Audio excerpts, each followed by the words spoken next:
And welcome back to the show, everybody. I spend a lot of time on the PGA Tour. I talk about that all the time. And the Tour, by the way, has more Georgia Bulldogs than any other college, the representation. And when I tell these guys, who are all big football fans, by the way, that I've had Jim Donnan on the show, Robbie Nabulsi, and now Dayne Young. All these guys, UGAsports.com, UGARivals.com, they do the watch-along show on Saturdays. We'll talk about that. These guys get excited. And Dayne Young joins us now. Dayne, I want you to know, once this is posted and once I go on the radio, you're going to have golfers listening, my man, and they're going to give me feedback. No pressure, by the way. Well, I've rubbed shoulders with some of those guys before, Doug, because as a side job, I do some communications work with the Tour Championship at Eastlake. Right. And so that's been delightful for the last year. I mean, what Scotty did this year with all of that. But yeah, there's definitely probably more college football interest on the PGA Tour than any other non-football sport out there, for sure. Yeah, Kevin Kisner, Harris English, Brian Harmon, they all, when they see me, we talk football as well as golf, so it's kind of a cool deal. Now, needless to say, Saturday you'll be busy. I wanted to mention this because you guys do this watch-along with Coach Donnan, and it's like the Manning cast, even though you guys started it before the Mannings on Monday nights, and you're getting like more than 100,000 people on Saturdays, right? Is that a pretty good estimate? Sorry, Doug, my internet connection may have jacked up there. So okay. No, that's fine. I think we're back now. Yeah. I mean, it's like 100,000 people are dialing in, right? Yeah, so the most that we've had has been around that range, and definitely when you begin to aggregate, it's fantastic. The cool thing is, Ed is a college football Hall of Famer that is intricately connected to UGA football. It's giving us real-time information of what's happening with the Bulldogs there. It's been a lot of fun to do this. The first game we started was back in 2019. And so we've definitely found our groove in how we're doing this at this point. We've covered national championships. I tell people my front seat to a national championship for Georgia was sitting beside Coach Donnan, just me and him in a room, and him, Jim Donnan, watching his mentee, Kirby Smart, he coached him in college, win the national championship at the highest level. It was a very beautiful moment in that time because, I mean, even Coach got emotional about it. But, yeah, it's a lot of fun. We hang out. We crack jokes. Sometimes he sings Elvis, and that's fun, too. Yeah, it's good stuff. I've listened to it and watched clips, and I think you guys do a great job. All right, let's break down the game. Obviously, Georgia at Texas. Longhorns #1 in the country. Dayne, I found this interesting. Texas has not beaten at home a top 5 team in the AP poll in 25 years. So this is really uncharted waters for them.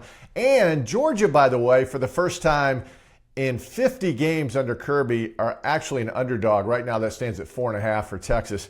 I don't know. It's intriguing in so many ways, but I think, Dayne, my question is, Texas against Georgia, this is by far the toughest opponent that Texas has faced up to this point of the season. By far, with all due respect to Oklahoma and the others, this is an entirely different animal for the Longhorns. Specifically on offense, and I tend to think that in big games like this, it just takes spectacular quarterback play to win it. And you even saw that with Georgia and Alabama, that the first quarter of that game, Jalen Milroe was playing all world to the point that after 15 minutes, we thought this guy was winning the Heisman. And since then, he's lost to Vanderbilt. But it took that to get the lead that then Georgia overcame and then lost it in a pass at the end to Ryan Williams. So to me, yes, Texas has not seen someone like Carson Beck on the other side of the field up to this point in the season. Even the best teams that Texas has played have had virtually no passing attack. When you look at Oklahoma, a very defense-laden team, quarterback that was trying to find his way. Michigan, same deal, not a lot of firepower in offense, but a really solid defense. But Texas has not struggled in any of these games. Texas has dominated and has earned that #1 ranking. In the last few years of covering Georgia, it is strange to have the Bulldogs going into an environment as the underdog to the extent that you're going to struggle to find people picking Georgia in this game. The line moving to 5 surprised me because we've just seen what Carson Beck is capable of. Now, sometimes that means the bad interception that keeps Mississippi State in a game probably 10 minutes longer than Mississippi State should have been there. But Texas hasn't seen what Georgia's offensive firepower can be.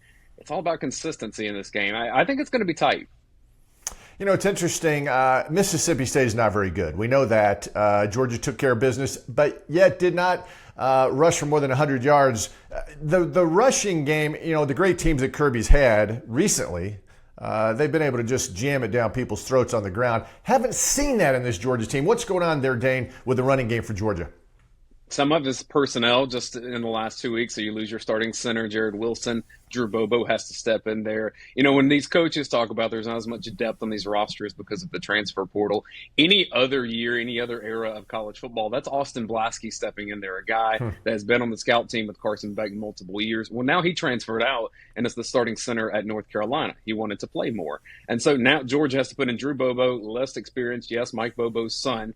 Played fine, but he's not Jared Wilson. He's not Cedric Van Pran, at least to this point. You lose Tate Ratledge, who's probably your emotional leader on offense. He's not playing in this game versus Texas. And then even last week against Mississippi State, Branson Robinson, your number 2 running back, goes down. Now, look, Texas lost 2 running backs essentially pre-season. So every team is dealing with these depth issues, and it's how you react to that. So I think a lot of it is offensive line not getting the push that we're used to at Georgia. You saw some signs of that beginning to change against Mississippi State, but the extension of that running game into the passes to the sideline, getting Trevor Etienne behind 2 blockers. Georgia's perimeter blocking, I would say, is as bad as I've seen under Kirby Smart. One of the underrated things is Marcus Rosemy-Jacksaint was so good at Georgia last year with perimeter blocking. We know what Brock Bowers could do, Darnell Washington 2 years ago. Even a guy like Jackson Meeks that just caught for 100 yards for Syracuse last week. He was at Georgia last year. So can Georgia find people to block on the edge to kind of help the offensive line and make Texas just stutter a little bit? I think that's how you create space, and Georgia probably hasn't done that as well this year. It is an intriguing matchup because we know how good Steve Sarkisian is at calling plays. I mean, he's the master on offense, and it was on display when Alabama won that national championship with all those great players during the COVID year. And Georgia came to Tuscaloosa that year, by the way. And then, of course, Kirby and his staff defensively, arguably the best in the country at what they do. So it really is a clash of the two chess masters, Dayne, when you think about it. Great offensive coach against an incredible defensive staff. To me, that's what college football is all about, when you get the 2 best staffs with great personnel going head-to-head, trying to outdo each other. I'll be curious to see how Malachi Starks performs in this game, because his last couple games at Georgia have not been among his best, and he is the team leader of that defense. That's the one that Kirby Smart, who doesn't really praise his players publicly this way, said that he has qualities like Champ Bailey. And if that's the case, and Kirby Smart is a defensive back guru, I think Malachi Starks probably is one of the players in this game that will have to step up for Georgia to be able to pull off that upset. Skill guys all over the field for Texas, so I think it'll be difficult. But between Starks, between KJ Bolden, if people haven't seen Dan Jackson, he doesn't look like he should be starting in the SEC, but he will throw his face into a furnace. And probably is playing as hard as anyone on Georgia's roster right now. The coaching matchup is super intriguing. I will remind people, Georgia lost a lot of continuity from the national championship years. No Will Muschamp on that defense. New defensive back coach in Dante Williams, who came over from USC. Still has Glenn Schumann there, and that's Kirby Smart's right-hand guy, the first guy that he hired at Georgia. But some of the pieces around that seem like they've been growing together this year. Yeah, I should have mentioned Coach Schumann has done a great job for a long, long time. Dayne, it is interesting. I was breaking it down that Texas, and we talked about the quality of opponents, but 7 different receivers have at least one catch of more than 40 yards. 6 different running backs have a run of more than 20 yards. I mean, they're pretty darn explosive, and I think they're going to try to get off of that fast start. I mean, that's the key, right? Georgia's got to clamp down early. Don't you agree? Yeah, Georgia has gotten off to notoriously slow starts, getting down on the scoreboard in a severe way, with Alabama getting down 28-0. You're not going to win that game doing that at Texas. But I also don't think that is Georgia's quality of talent overall as a team. Like, it's unlikely to see maybe that scenario again. But look, this is a road game. So if you want to have Texas playing a little tight, you probably need to get a lead early, much less just hang in there early that way. A guy from Texas, when me and one of my coworkers at UGAsports.com, Brent Rollins, we do this feature called Film Don't Lie, where we go back and watch Georgia games and preview big opponents like this. It is wild to me, Doug, that if you pick the 3 wide receivers in the country that you might want in your team most right now, there's a chance they're all true freshmen. When you go Jeremiah Smith at Ohio State, Ryan Williams at Alabama, the next in the trio to me is Ryan Wingo at Texas. And if that guy gets in the open field versus Georgia, he can score at any point. You put him along Isaiah Bond, and they have some experience at running back, a big tight end. Matchup problems all over the field for Georgia's defense. And when I talk to Coach Donnan, he says, I'm more worried about teams throwing over the top on Georgia right now than I am them running the ball on Georgia. Yeah, I mean that's where those big plays come in. I just find it such an intriguing game. Georgia, an underdog on the road, number one Texas, biggest game they've had at home in a long, long time. With all due respect to that Alabama game a year ago when they went down there in Austin 2 years ago. How's it going to break down, Dayne? How do you see this playing out? Again, it is Clash of the Titans. I think Georgia can ill afford another loss, but what do you think? How's it going to play out? It does feel like Georgia needs this more, and sometimes that works in a team's favor in college football. Sometimes it does not. Texas, I've been wondering what that home field atmosphere is, for SEC ball. It's a new thing. I think they'll be even more hyped up to have that first SEC matchup. That seems like they're really a part of the conference now.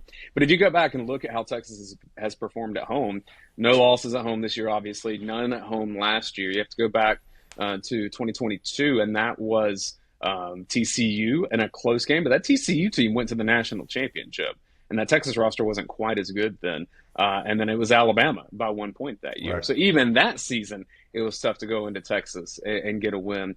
Ultimately, this is going to lie at the feet of Carson Beck. If he performs as what some people thought was going to be a first overall pick in next year's draft, although that doesn't seem likely anymore, or is he first half Carson Beck against Alabama, or is he second half Carson Beck against Alabama? And it needs to really skew in the percentage of second half Alabama. Though the funny thing, I looked at the numbers because I really do believe quarterbacks win games like this. It's how Johnny Manziel beat Alabama one year. Quinn Ewers, if you look at his splits, home, away, neutral, he's very consistent. Carson Beck, significantly worse on the road, which you would say, all right, that's an advantage to Texas. However, when you look at what those numbers are, Quinn Ewers' best equates to about Carson Beck's worst on average. And so I am not I was going to pick Texas in this game. And overall, if you said who has the most consistent roster, who's the most balanced roster, I'd tell you it's Texas right now. But if I'm going with the quarterback thing, I don't think Quinn Ewers maybe is what everyone thinks that he is overall. Now, can Carson Beck be what he is for the second half against Alabama? That's the ultimate linchpin here. I think Georgia has more of a shot than maybe the country's telling you, Doug. I'm looking forward to it, and I tend to agree with you. I mean, the fact Georgia's, now you said getting 5 on the road, man, that looks awful good to me, Dayne. I'm telling you. How often do you get Georgia in 5? If Georgia is the new Alabama, if Georgia is the dynasty, the Nick Saban protege, could you ever imagine Nick Saban, Alabama getting 5 on the road? No. So then you're asking the question, is Georgia really that? And if Georgia loses the game, there's a bye week after this that Georgia fans get to sit on this to be like, okay, at Alabama loss, at Texas loss, what does that mean for the program? There'll be some soul searching after this, which sounds crazy for a team that won back-to-back national championships 2 years ago.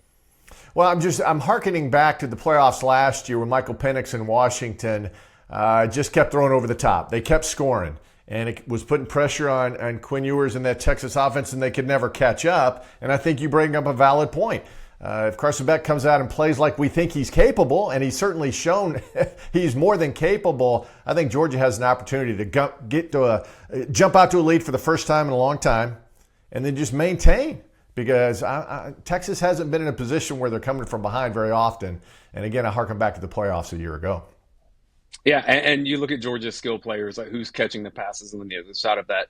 Arian Smith coming off a career game. He's one of the fastest players in the country. He is a track star. He will play on Sundays. I don't know if he'll be a high pick, but just that 40 time in itself will be something that gets him drafted. Beyond that, Dylan Bell, I've always said, could be Georgia's best running back. He reminds me of Cordero Patterson in a lot of ways, that he could be a hybrid. I don't know if his route running is quite as crisp. So how Georgia gets him involved.